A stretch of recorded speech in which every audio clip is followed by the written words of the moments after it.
In a city ruled by silence and violence, Genevieve Parker thought she was invisible. She was wrong.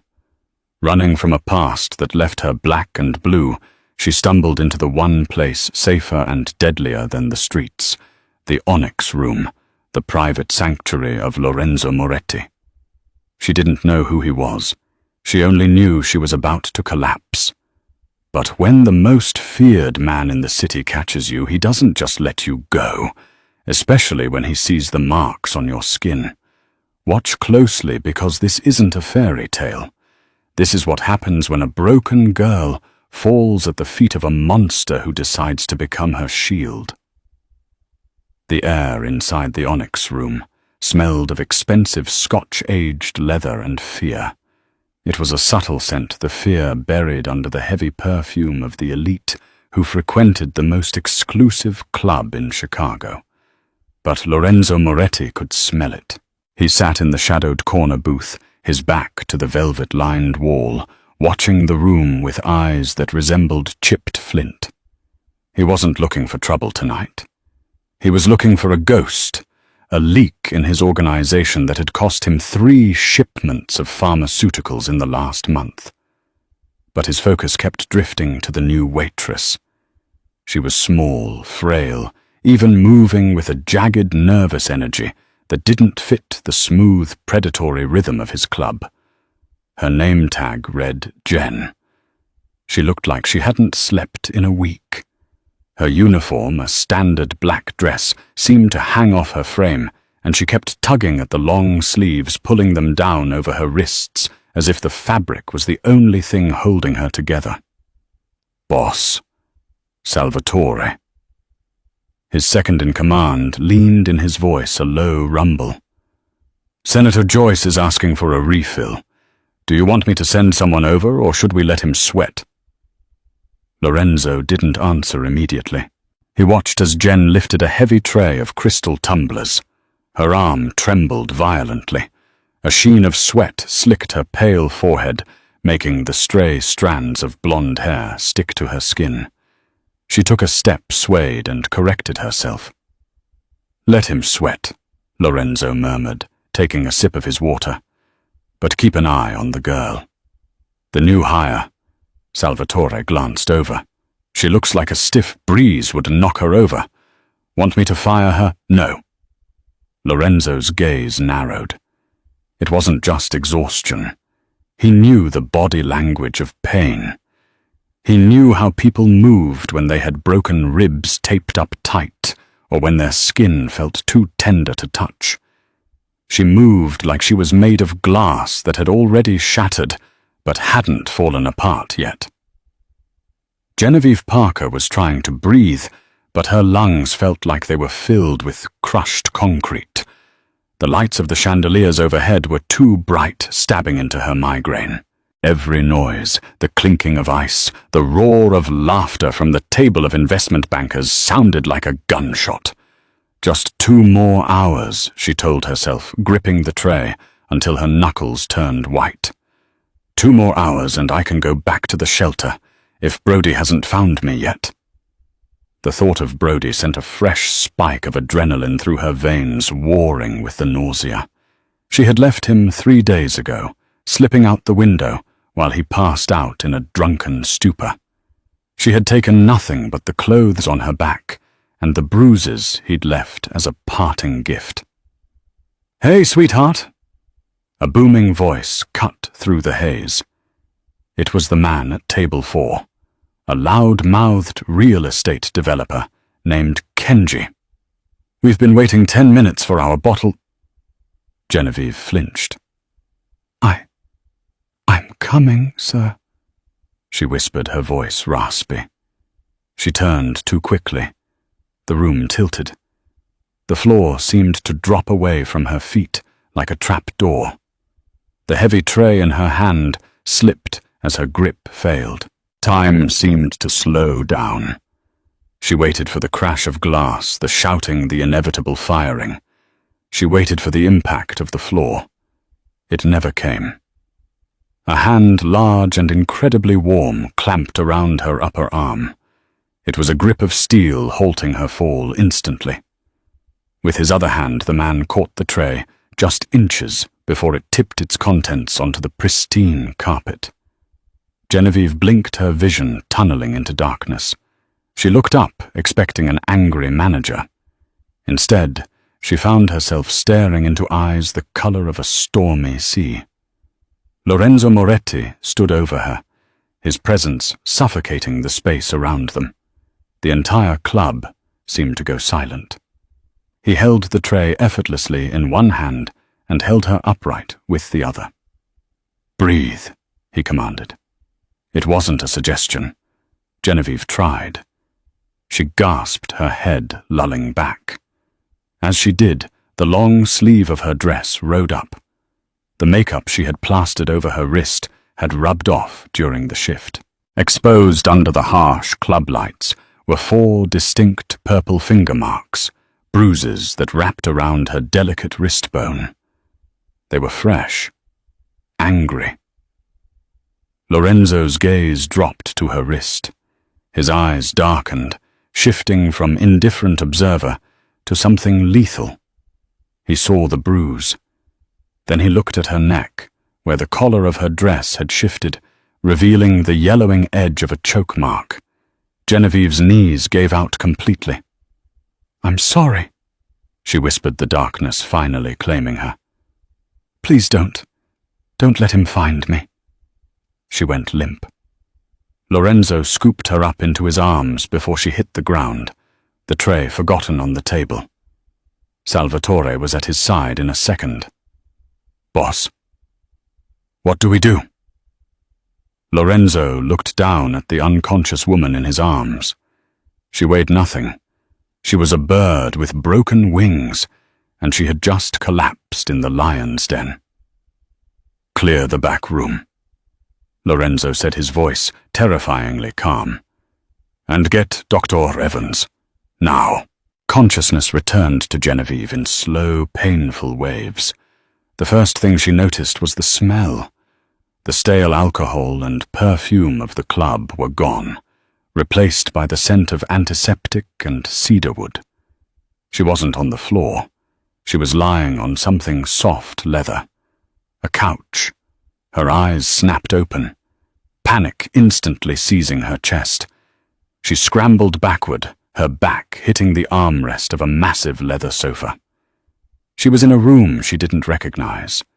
It looked like a library or a high-end office. Floor-to-ceiling bookshelves, a mahogany desk that cost more than her life's earnings, and rain lashing against a large window overlooking the Chicago skyline. "Easy," a voice said. Genevieve flinched, pulling her knees to her chest. Lorenzo Moretti was leaning against the edge of the mahogany desk, his arms crossed over his chest. He had discarded his suit jacket. His white dress shirt was rolled up to the elbows, revealing forearms corded with muscle and ink. A breathless silence stretched between them. An older man with graying hair and a medical bag was packing up instruments on a side table. "Her vitals are low, Lorenzo," the doctor said, not looking up. "Severe dehydration, malnutrition, and signs of a concussion. And the trauma." Genevieve's hand flew to her neck. Her collar was unbuttoned slightly. Someone had examined her. "Who are you?" she croaked. "Where am I?" "I'm the man who owns the floor." "You almost cracked your head open on," Lorenzo said. His voice was deep, vibrating through the quiet room. He nodded to the doctor. "Thanks, Evans. Leave the pain meds." Dr. Evans nodded, gave Genevieve a sympathetic look, and exited the room, clicking the heavy oak door shut behind him. Now they were alone. Genevieve looked for an exit. The door was past him. The window was too high. She was trapped. "I need to go.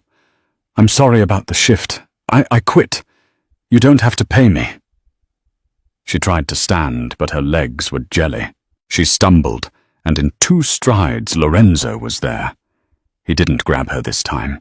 He simply blocked her path, a human wall of immovable force. "Sit down," he said. "I have to go." "You have nowhere to go," Lorenzo countered brutally.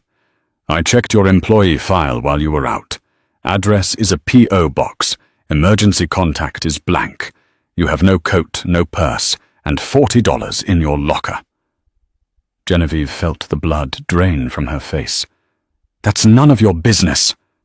"It became my business when you fainted in my arms," Lorenzo said. He stepped closer, invading her personal space. He reached out his hand, hovering near her face.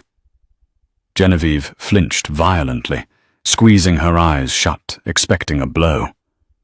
She waited. When nothing happened, she opened one eye.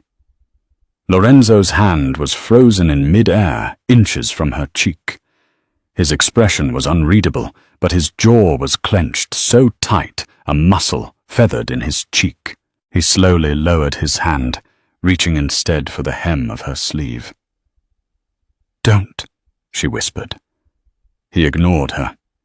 With gentle, terrifying precision, he pushed the black fabric up her arm, revealing the tapestry of violence etched into her skin.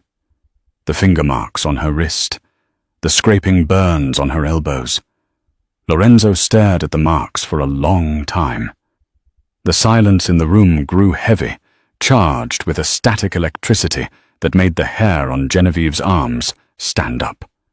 When he finally looked at her, his eyes were no longer stormy.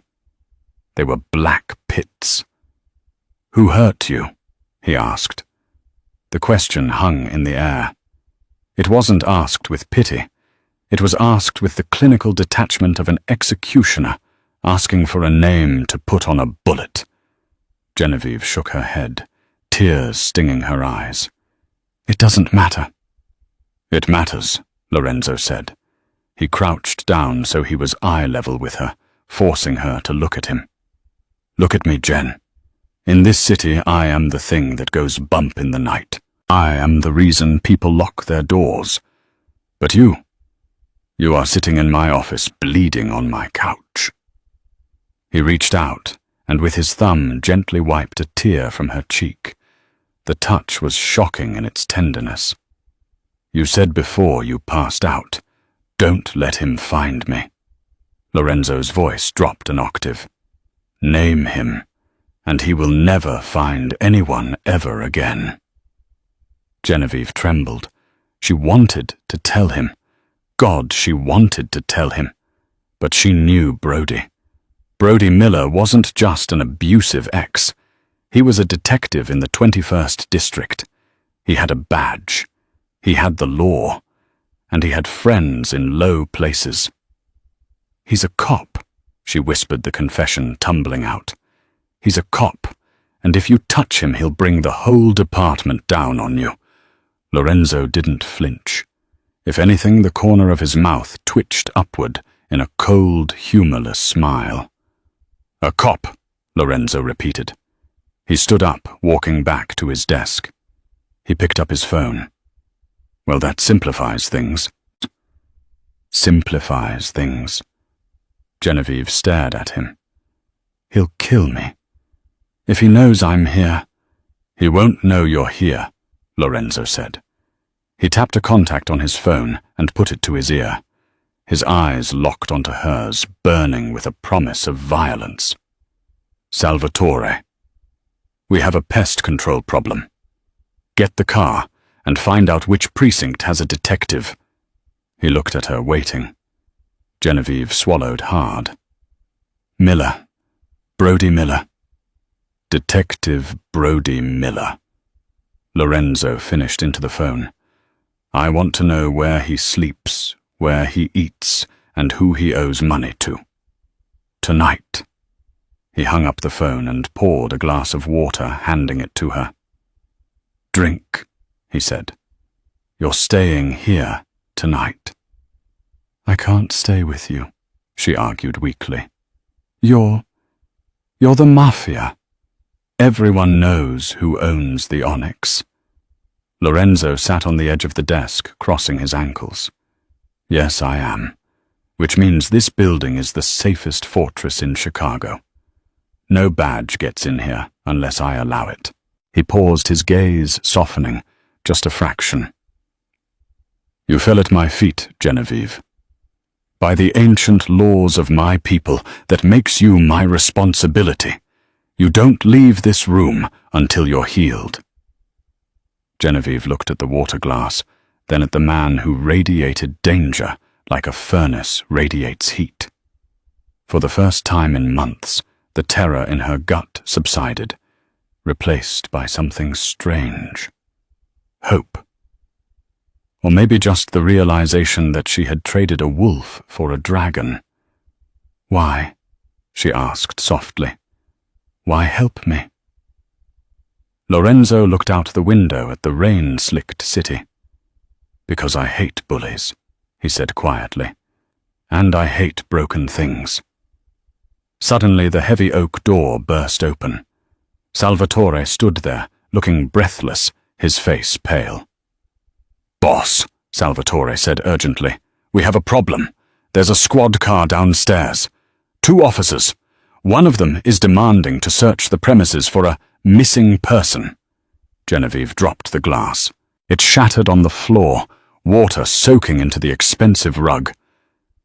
It's him, she gasped, shrinking back into the couch. He found me. Lorenzo didn't look at the shattered glass. He stood up slowly, buttoning his cuffs. The transformation was instant. The attentive caretaker vanished, replaced by the capo, the boss. Salvatore, Lorenzo said, walking toward the door. Keep her here. Guard the door with your life. Where are you going? Genevieve cried out, terrified. Lorenzo stopped in the doorway. He looked back at her, and the look in his eyes was cold enough to freeze hell over. I'm going to introduce myself to your boyfriend, Lorenzo said, and I'm going to explain to him exactly who he just stole from. The Onyx Room was usually a sanctuary of hushed tones and clinking glass, but tonight the atmosphere in the lobby was jagged with tension. 2 uniformed officers stood near the entrance hands, resting on their holsters, looking uncomfortable. Between them stood Detective Brody Miller. He was a handsome man, in a conventional way.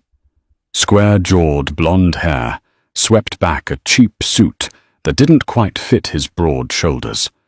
But his eyes were bloodshot, and his jaw worked frantically, grinding his teeth. He looked like a man unraveling. I know she's here. Brody spat at the head of security, a mountain of a man named Tiny. She works here. I tracked her phone before she shut it off. Move aside or I'll arrest you for obstruction. You don't have a warrant, Tiny rumbled, crossing his massive arms. I have probable cause. She's a missing person, a danger to herself, Brody shouted, causing a group of patrons to scatter. She's not missing. The voice didn't shout, but it cut through the noise like a razor through silk. The double doors to the inner club swung open, and Lorenzo Moretti stepped out. He moved with a languid, predatory grace, buttoning his suit jacket. He didn't look at the uniformed officers. He looked only at Brody. Brody stiffened. He knew who Lorenzo was. Everyone in Chicago knew. Moretti. Detective Miller, Lorenzo said, stopping 3 feet away. You're upsetting my guests, and you're muddying my carpet. Brody sneered, stepping forward to bridge the gap, trying to use his height to intimidate. It was a mistake. Lorenzo didn't yield an inch. He simply stared back with eyes so void of emotion they were terrifying. I'm here for my girlfriend, Brody said, his voice lowering to a growl. Genevieve Parker. I know she's inside. She's mentally unstable. She ran off without her medication. I'm just here to take her home. Lorenzo tilted his head slightly. Unstable. Is that how she got the bruises on her neck? Did she strangle herself in a fit of hysteria? Brody's face flushed a deep, ugly red. She falls. She gets confused. You don't know her like I do. Now step aside, Moretti. I am the law." Lorenzo laughed. It was a dry, dark sound. "In here, Detective, I am the law, and the girl isn't here. I saw her enter." Brody insisted, his hand twitching near his service weapon. "She quit," Lorenzo lied effortlessly, "about an hour ago. Walked out the back door, said she was leaving town. Maybe she finally realized she deserved better than a cop who hits women." Brody lunged. It was pure instinct, a flash of rage. He grabbed Lorenzo's lapel. In a split second, the dynamic of the room shifted. Before the uniformed officers could even gasp, Tiny had unholstered a gun, and 3 other security guards emerged from the shadows, weapons drawn. But Lorenzo didn't need them. He didn't even blink. He simply looked down at Brody's hand on his expensive Italian suit, then back up at Brody's face. "You have 5 seconds to remove your hand," Lorenzo whispered, "or I will remove the arm attached to it." Brody froze. He looked around. He was outgunned, outmanned, and in private territory. He released Lorenzo, smoothing his jacket with trembling hands. "You're making a mistake," Brody hissed, backing away. "She's not just some runaway, Moretti. She stole something from me. Police property. Evidence. If you're harboring her, you're an accessory to a felony." Lorenzo's expression didn't change, but his mind raced. Stolen evidence. That changed things. It wasn't just domestic violence. Jen was a loose end. "Get it out," Lorenzo said. Brody glared at him, then signaled to the 2 uniforms. "Let's go. We'll be back with a warrant and a SWAT team." "Bring them," Lorenzo called out as Brody reached the door. "My lawyers need the exercise." As the heavy doors slammed shut, Lorenzo's mask of indifference shattered. He turned to Tiny. "Lock this place down. No one comes in or out. And get the car ready. We're moving her to the tower." "The tower, boss." Tiny looked surprised. "You never take anyone there." "She's not just anyone anymore," Lorenzo muttered, striding back toward the office. "She's a witness." The tower was Lorenzo's private penthouse, located atop a residential skyscraper 10 miles from the club. It was a fortress of glass and steel, accessible only by a private elevator that required a retinal scan. Genevieve sat on the edge of the massive, king-sized bed, wrapped in a silk robe Lorenzo had provided. The shower had washed away the grime of the streets, but she still felt dirty. She felt the phantom sensation of Brody's hands on her skin. She jumped when the door opened. Lorenzo walked in, carrying a tray of food, soup, bread, and tea. He placed it on the nightstand. "Eat," he said. "I'm not hungry." "I didn't ask." He sat in the armchair opposite the bed, watching her. "You need your strength. We have things to discuss." Genevieve took a tentative sip of the soup. It was warm, rich, and comforting. She hadn't realized how starving she was until the first spoonful hit her stomach. She ate quickly, then slowed down when she realized he was watching her every move. "Did he leave?" she asked quietly. "For now," Lorenzo said. "He claims you stole something. Police property." Genevieve dropped the spoon. It clattered into the bowl. She went pale. Lorenzo leaned forward, his elbows on his knees. "I can protect you from a violent ex-boyfriend, Jen. I can bury him in the desert if I have to. But I cannot fight a war I don't understand. What did you take?" Genevieve looked at him. He was a criminal, a mafia boss. But in the last 3 hours, he had shown her more kindness than Brody had in 3 years. She reached into the pocket of her discarded dress, which was folded on the chair, and pulled out a small black object. A USB drive. "I didn't mean to take it," she whispered, her voice trembling. 3 nights ago, He came home drunk. He was bragging. He said he was untouchable. He passed out, and his phone was unlocked. I saw a video. I sent it to my email and put it on this drive, then I deleted the email from his phone. "What's on the video?" Lorenzo asked, his voice low. "A murder," she said, tears spilling over. "Brody met a man in an alley. They were arguing about money. The man said he was going to tell the chief everything. Brody, he shot him, point blank. Then he planted a gun on the body to make it look like self-defense." Lorenzo stood up and walked over to her. He held out his hand. She hesitated, then placed the drive in his palm. "Do you know who the man was?" Lorenzo asked. "No." She shook her head. "He was older, had a scar right here." She traced a line through her left eyebrow. Lorenzo froze. His hand closed tight around the USB drive, his knuckles turning white. The air in the room suddenly grew cold. "A scar through the left eyebrow." Lorenzo repeated his voice, sounding like it was coming from a great distance. "And he wore a silver ring on his pinky." Genevieve's eyes widened. "Yes. How did you know?" Lorenzo turned away from her, walking to the window. He looked out at the city lights, his reflection in the glass looking like a demon. "Because," Lorenzo said, his voice vibrating with a suppressed rage that made the windows rattle, "that was my father." The silence that followed was deafening. Genevieve gasped, her hand covering her mouth. "Your father," she whispered. "But the news said Marco Moretti died of a heart attack." "That's what the police report said. That's what Brody Miller wrote in his report," Lorenzo said, turning back to face her. His eyes were blazing. "My father disappeared 6 months ago. His body was found in his car. No bullet wounds, but Brody must have staged it well." He looked at the USB drive in his hand, as if it were a holy relic. "You have the proof," he said. "You have the proof that a Chicago detective murdered the head of the Moretti family." He looked at Genevieve.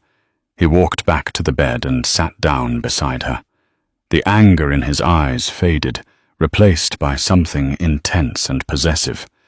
He reached out and cupped her face. His thumb brushed over the bruise on her cheekbone. "You didn't just save yourself by running to me," Lorenzo murmured.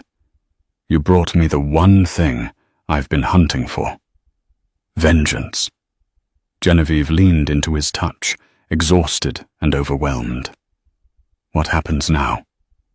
"Now," Lorenzo said, his thumb tracing her lower lip. "The hunter becomes the prey. And you are never leaving my side. You are the most valuable thing in this city, Genevieve." He leaned in. For a second, she thought he would kiss her. She wanted him to.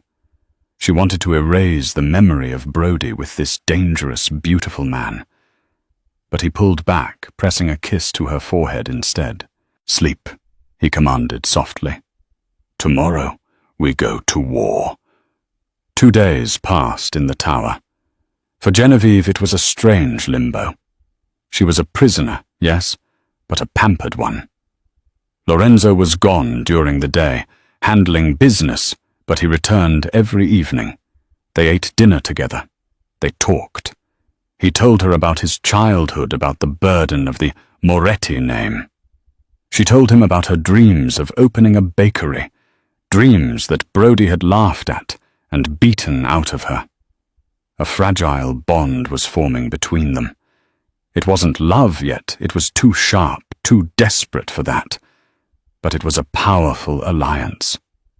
Lorenzo treated her like a queen, and for the first time in her life, Genevieve felt safe. But safety in their world was an illusion. On the third night, a storm was battering Chicago. Thunder rattled the glass walls of the penthouse. Lorenzo was in his study, reviewing the footage from the USB drive for the 100th time, planning his move against Brody and the corrupt precinct that backed him. Genevieve was in the kitchen making tea. She hummed a soft tune, feeling almost happy. Then the lights went out. The penthouse plunged into darkness. "Lorenzo!" she called out, freezing.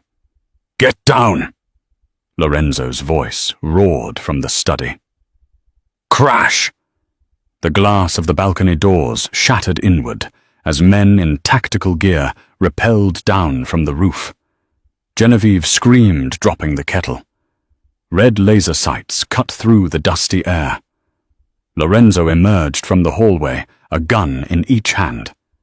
He fired bang, bang, and two of the intruders dropped. He moved with terrifying speed, sliding across the marble floor to take cover behind the kitchen island, where Genevieve was cowering. "They cut the power," he hissed, checking his magazine. "Security is down." "Is it Brody?" she cried, clutching his arm. "Brody doesn't have the budget for this," Lorenzo said, grimly, peering over the counter. "This is a hit squad. Mercenaries." Bullets shredded the kitchen cabinets above their heads, sending splinters of wood and china raining down. Lorenzo fired back, his face a mask of concentration. "We have to move," he said. "The elevator is compromised. We have to use the service stairs." "I can't," she sobbed, paralyzed by fear. Lorenzo grabbed her face, forcing her to look at him. His eyes were fierce in the darkness. "Yes, you can. You survived him. You can survive this. I will not let them touch you. Do you hear me? I will burn this city to ash before I let them hurt you." He kissed her, then hard, desperate, and full of adrenaline. It was a promise sealed in blood and gunpowder. "On 3, he said, pulling away. "Run for the door. Don't look back. 1, 2, 3. They sprinted. Bullets whizzed past them, shattering vases and embedding in the walls. Lorenzo shielded her body with his own firing behind him to suppress the attackers. They burst into the hallway and into the stairwell, the heavy fire door slamming shut behind them. Lorenzo jammed a metal bar through the handle, locking it. He turned to her, breathing hard. There was a dark stain spreading on his white shirt just above his ribs. "You're hit," Genevieve gasped, reaching for him. "It's a graze," he lied, though his face was pale. "Come on, we have to get to the street." They descended the stairs, flight after flight. But as they reached the lobby level, Lorenzo stopped. He held up a hand. "Wait." Through the crack in the door, they could see the lobby. It wasn't the police. It wasn't mercenaries. Standing in the center of the lobby, surrounded by armed men, was a man in a pristine white suit. He was older, with silver hair and a cruel smile. "Uncle Sal," Lorenzo whispered, shock coloring his tone for the first time. It was Salvatore, his second in command, the man who had been at his side for 10 years. "Find them," Salvatore shouted to his men. "Brody promised me the territory if we hand over the girl and the drive. Kill Lorenzo. Bring me the girl alive." Genevieve felt the world spin. The betrayal was absolute. Brody hadn't just come for her. He had made a deal with the devil. He had turned Lorenzo's own family against him. Lorenzo looked at Genevieve. He looked at the blood on his side. He looked at the army waiting in the lobby. "We can't go out that way," he said, his voice deadly calm. "Where do we go?" Genevieve asked, tears streaming down her face. Lorenzo took her hand, squeezing it tight. "The garage," he said. "We take the Ducati, and we drive like hell." The roar of the Ducati engine echoed like a beast screaming in the concrete throat of the parking garage. Lorenzo kicked the bike into gear, the machine vibrating violently between his legs. He pulled Genevieve tight against his back. "Hold on," he gritted out, blood leaking warm and sticky down his side, soaking into the waistband of his trousers. "Do not let go, no matter what." "I won't," Genevieve cried, burying her face in the leather of his jacket. She could smell the metallic tang of his blood, mixing with the exhaust fumes. Lorenzo gunned the throttle. The tires squealed, smoking against the polished concrete. At the far end of the garage, the service door burst open. Salvatore's men poured in, weapons raised. "He's making a run for it." "Shoot the tires," someone screamed. Lorenzo didn't hesitate. He didn't aim for the exit ramp. He aimed for the gap between two parked SUVs. He twisted the throttle, and the bike surged forward, a black missile in the dim light. Pop, pop, pop! Bullets sparked against the pavement and pinged off the metal of the cars. Genevieve screamed as the side mirror of the bike shattered, showering her shoulder with glass. "Keep your head down," Lorenzo roared. He swerved, banking the heavy bike hard to the left, drifting around a concrete pillar. The exit gate was ahead, a heavy iron bar blocking the way. There was no time to swipe a card, no time to stop. "Brace yourself." Lorenzo shifted his weight. He didn't slow down. He accelerated. The bike hit the wooden arm of the gate at 60 miles per hour. The wood splintered with a deafening crack flying into the air. The impact jarred their bones, and the bike wobbled terrifyingly, fishtailing on the slick asphalt of the street outside. But Lorenzo held it steady. His arms, corded with strain, forced the machine back into a straight line. They shot out onto the rainy Chicago streets, merging into the late-night traffic. Behind them, the wail of sirens joined the chaos. Not police sirens, Salvatore's black SUVs. "They're following us," Genevieve shouted over the wind. "I know," Lorenzo shouted back. His vision was blurring at the edges. The adrenaline that had sustained him in the penthouse was fading, replaced by the cold, heavy drag of blood loss. The bullet hadn't just grazed him. It was lodged somewhere deep near his ribs. Every bump in the road felt like a knife twisting in his gut. He wove through traffic, running red lights, cutting across lanes. The SUVs were heavy, clumsy. They couldn't match the agility of the Ducati. Lorenzo took a sharp right into an alleyway, narrowly missing a dumpster, then a sharp left, navigating the labyrinth of the industrial district. He drove for 20 minutes, putting distance between them and the hunters, until the city skyline was just a glowing memory in the rearview mirror. He slowed the bike as they approached an abandoned shipyard on the river's edge. It was a desolate place of rusted cranes and rotting warehouses. He steered the bike into the open maw of a derelict hangar and killed the engine. Silence crashed down on them heavier than the noise. "Lorenzo!" Genevieve slid off the back of the bike. Her legs were shaking so hard she could barely stand. Lorenzo tried to kick the stand down, but his foot slipped. The bike tipped over, crashing to the concrete floor. Lorenzo went with it, tumbling awkwardly onto his side. "Lorenzo!" Genevieve scrambled to him, falling to her knees in the dust. He was pale, deadly pale. His lips had a blue tint. The entire left center of his white shirt was a saturated crimson ruin. "My pocket!" He wheezed, his eyes fluttering shut. "Phone. Call. Dominic." "Who is Dominic?" She panicked, patting his pockets with blood-slicked hands. "The only one left," Lorenzo gasped. A cough racked his body, bringing up a speck of blood to his lips. "Tell him. The shipyard. Tell him. Code black." Genevieve found the phone. It was cracked, but working. She scrolled frantically through the contacts until she found Dominic. She hit dial. "Yeah, boss." A gruff voice answered on the first ring. "It's not the boss," Genevieve sobbed. "It's Genevieve. He's shot. We're at the shipyard. He said code black." "Please, there's so much blood." There was a pause on the other end, a sharp intake of breath.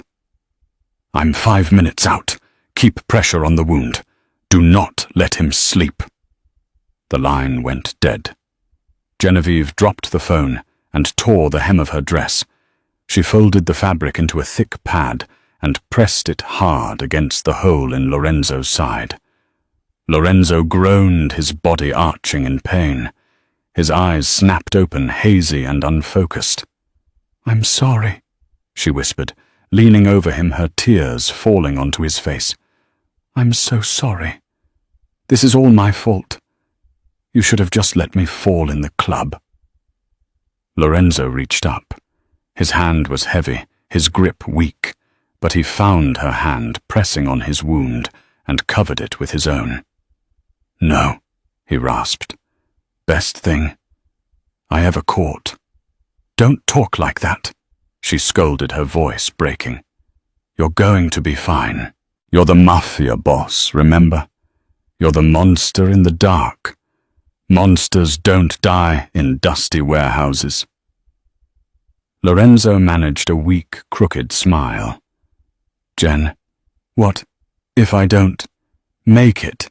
"Shut up," she yelled at him, pressing harder. "You are making it. The drive," he insisted, his voice fading to a whisper. "Give it to the feds. Burn. Salvatore. Burn. Brody." "We'll burn them together," she vowed.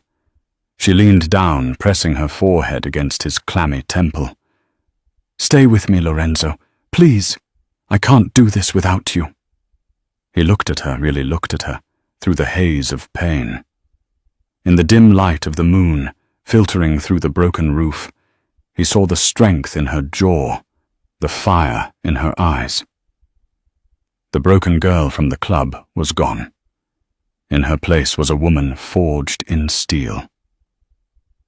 "You can," he whispered, his eyes sliding shut. "You're stronger than you think. Lorenzo, open your eyes." Headlights swept across the hangar walls. Tires crunched on gravel. Car doors slammed. Genevieve grabbed Lorenzo's gun from the floor. She stood up, standing over his unconscious body, pointing the weapon at the entrance with shaking hands. She didn't know if it was Dominic or Salvatore. But she knew one thing. The only way they were getting to Lorenzo was over her dead body. A massive figure stepped into the light. It wasn't Salvatore. It was a man with a thick beard and tattoos up his neck. He raised his hands. "I'm Dominic," he said calmly, seeing the gun. "I'm here to help." Genevieve didn't lower the gun. "Prove it." Dominic smiled grimly. "Lorenzo hates strawberry ice cream. He's allergic to cats, and he owes me $50 from a poker game in 2018. Genevieve lowered the gun, her knees finally giving out. "Help him. Please." The underground clinic was a place of cold metal and hushed urgency, buried deep beneath the foundation of an old veterinary practice in the industrial district. The air smelled of rubbing alcohol and damp earth, a stark contrast to the luxury of the Onyx Room or the sterile heights of the tower. Genevieve sat in a hard plastic chair, her hand wrapped tightly around Lorenzo's. He was alive, but the victory felt hollow. His face, usually so commanding and sharp, was slack and pale against the thin pillow. The steady, rhythmic beeping of the heart monitor was the only thing tethering her to sanity. The surgery to remove the bullet near his ribs had been successful, but the blood loss had been catastrophic. He was currently in a medically induced coma, a sleeping dragon forced to rest so his body could knit itself back together. She looked at the USB drive sitting on the metal tray table next to a bottle of saline. It was such a small thing, a piece of black plastic no bigger than her thumb. Yet it held the weight of a kingdom. It contained the evidence that could burn Brody Miller and Salvatore to the ground. But evidence was useless if you were dead. Genevieve closed her eyes, and the image of Lorenzo crashing the Ducati, shielding her body with his own, replayed in her mind like a jagged loop. He had gone to war for her. He had taken a bullet meant for her. For years she had been the victim, the runaway, the girl who flinched at loud noises. But looking at the man who had risked everything to become her shield, something inside Genevieve fractured and reformed. The fear didn't vanish, but it hardened. It crystallized into something cold and sharp. Defending isn't enough, she realized, her grip on his hand tightening. As long as we are hiding, we are losing. She stood up, her legs trembling, not from weakness, but from the adrenaline of a decision made. She smoothed the wrinkles of her torn, blood-stained dress, then leaned down and pressed a soft kiss to Lorenzo's cool forehead. "I won't let you down," she whispered into the silence. She walked out of the recovery room and into the small, dimly lit waiting area. Dominic was there, sitting on a crate, stripping down a Glock 19 with methodical, terrifying precision. He looked up as she entered his eyes, dark and unreadable. "How is he?" Dominic asked, his voice a low rumble. "He's fighting," Genevieve said. She stood tall, squaring her shoulders. "But we can't just wait here, Dominic. Salvatore knows we're wounded. He'll tear the city apart until he finds this place." Dominic reassembled the slide of the gun with a sharp click. "We have safe houses. We can move him." "No," Genevieve said. The word hung in the air, absolute and final. "No more running. I'm done running." She walked over to the table where Dominic had laid out a map of the city. She placed her hands on the surface, leaning in. "I need a favor," she said. Her voice was ice cold, devoid of the hesitation that had plagued her for years. Dominic raised a thick eyebrow, studying her face. He saw the change. The terrified girl from the club was gone. In her place was a woman forged in the fire of the last 48 hours. "Name it." "I need you to get a message to Salvatore and Brody," she said. "Tell them I'm ready to negotiate." Dominic paused, his hands stilled on the weapon. "You want to talk to them?" "That's suicide." "No," Genevieve corrected him, her eyes flashing with a dangerous, calculating light. "I don't want to talk. I want to surrender."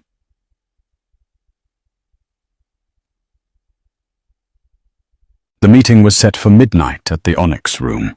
The club, usually a pulsating heart of music and laughter, was now a mausoleum. The neon lights were killed, leaving only the amber emergency lights to cast long, skeletal shadows across the velvet booths and the crystal chandeliers. The air was stale, stripped of perfume, and expensive scotch smelling only of dust and anticipation. Detective Brody Miller sat in the center booth, Lorenzo's booth. He had his feet propped up on the mahogany table, a glass of Lorenzo's private reserve whiskey in his hand. He looked triumphant, the king of a stolen castle. Beside him sat Salvatore, looking smug but restless, his eyes darting to the shadows. 10 of their most loyal soldiers stood around the perimeter of the room, weapons drawn, creating a cage of steel and muscle. "She's late," Salvatore grumbled, checking his watch. "Maybe she got smart and ran." "She didn't run," Brody said, swirling the amber liquid in his glass. "She has nowhere to go. She's broken Sal. I broke her a long time ago. She'll come crawling back." As if summoned by his arrogance, the heavy double doors at the entrance creaked open. The sound echoed through the silent cavern of the club. Every gun in the room trained on the entrance. Genevieve Parker walked in alone. She had found a change of clothes at the clinic, a simple, stark white dress that seemed to glow in the dim light. It was the color of surrender of a sacrificial lamb. Her hair was pulled back, exposing her neck, and her hands were raised clearly above her head. In her right hand, clutched tight, was the black USB drive. She walked with a slow, deliberate cadence. Click, click, click. Her heels on the marble floor sounded like the ticking of a clock.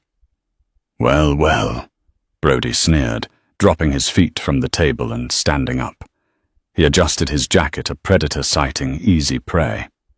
"Look who finally came home." Genevieve stopped in the exact center of the room, standing on the spot where she had fainted into Lorenzo's arms just days ago. She looked small, surrounded by the armed men, but she didn't flinch. "Where is he?" Salvatore demanded, stepping out from behind the booth. "Where is Moretti?" Genevieve's breath hitched. She forced tears into her eyes, letting her lip tremble. "Dead?" She lied. Her voice broke perfectly. "He died in the warehouse. Your men, they hit an artery. There was nothing I could do." A heavy silence fell over the room, followed immediately by a bark of laughter from Salvatore. "Finally." The traitor breathed, his shoulders relaxing. "The throne is mine." Brody ignored Salvatore. He walked toward Genevieve, his eyes hungry and cruel. He stopped just inches from her, invading her space, smelling the fear on her, or what he thought was fear. "And you?" Brody asked, his voice dropping to a mock, sympathetic whisper.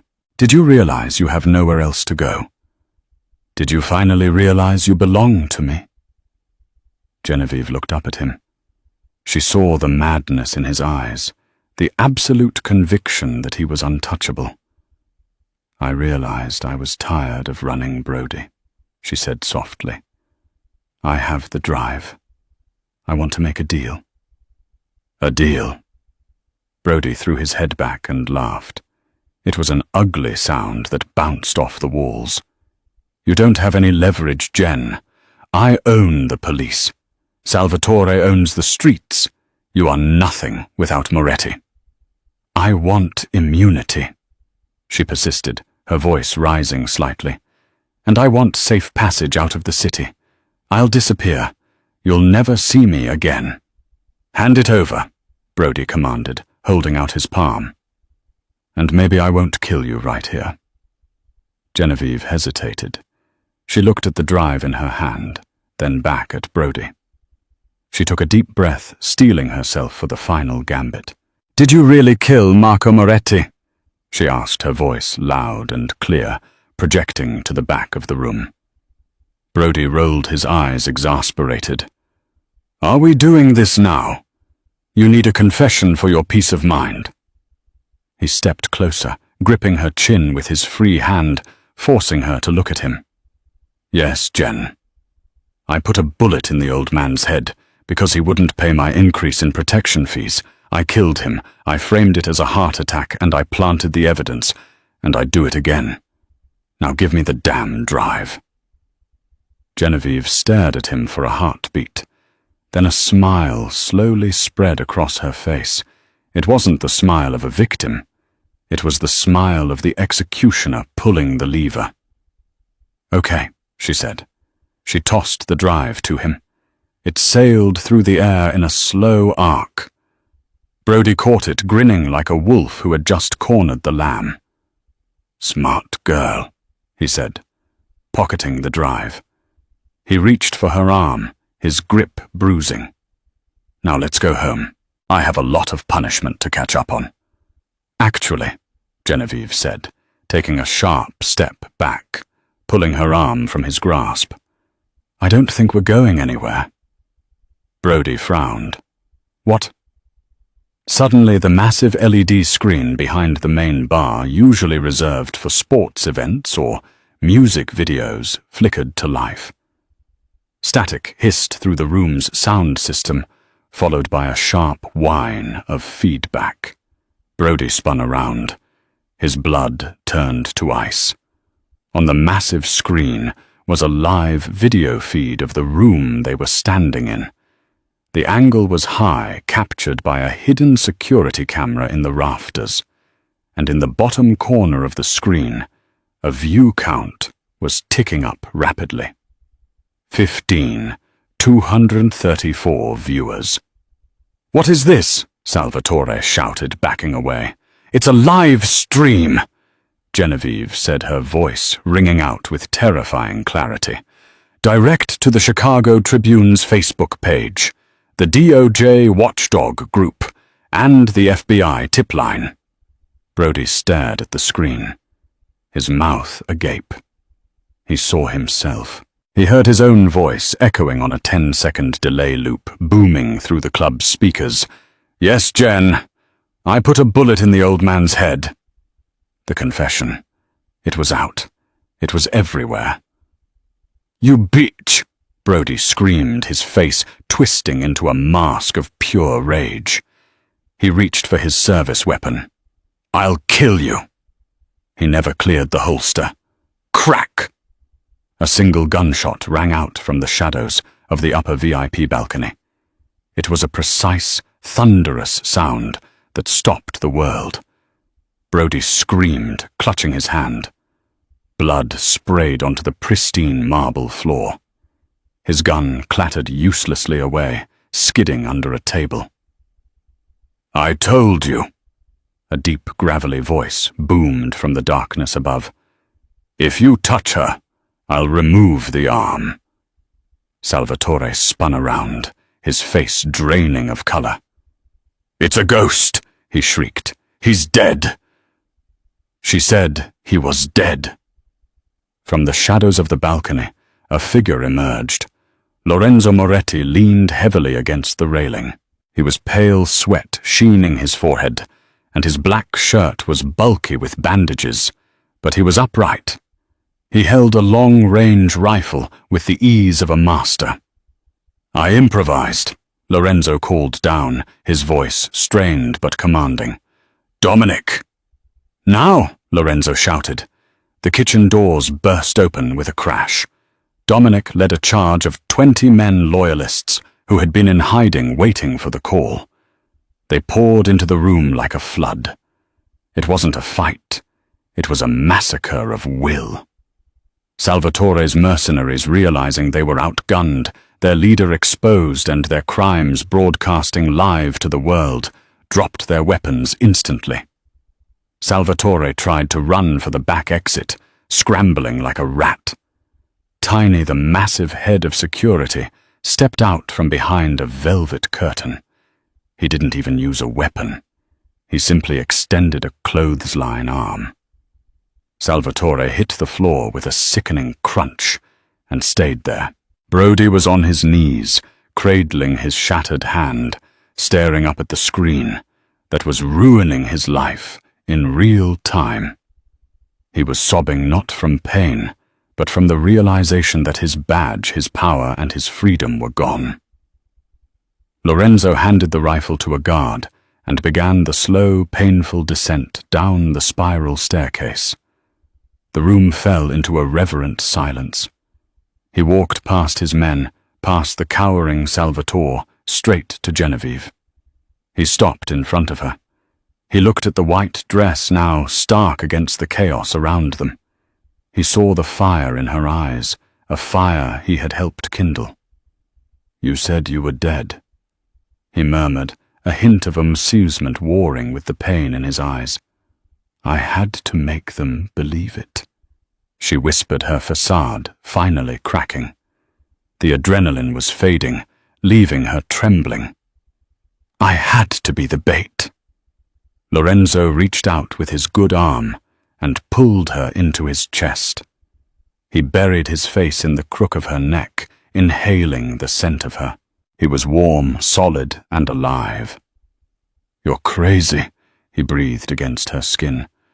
Walking in here alone, baiting them like that.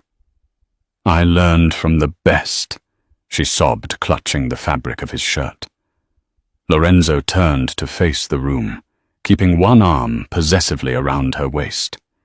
He looked at Brody, who was weeping on the floor as sirens began to wail in the distance, real police sirens this time, the FBI.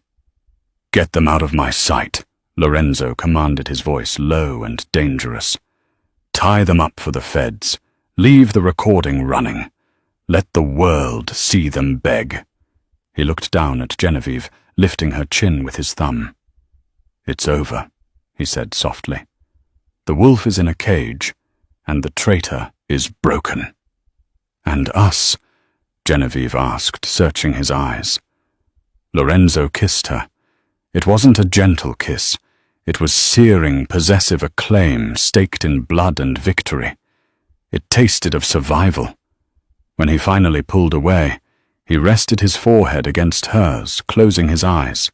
We, he said, are just getting started. Welcome to the family, Genevieve. What an ending. Genevieve didn't just survive. She became the queen of the chessboard. It's rare to see a character transformation that intense, from a trembling waitress to a woman who takes down a corrupt detective on a live stream. If your heart was racing during that motorcycle chase, or if you cheered when Lorenzo stepped out of the shadows on the balcony, do me a huge favor. Smash that like button.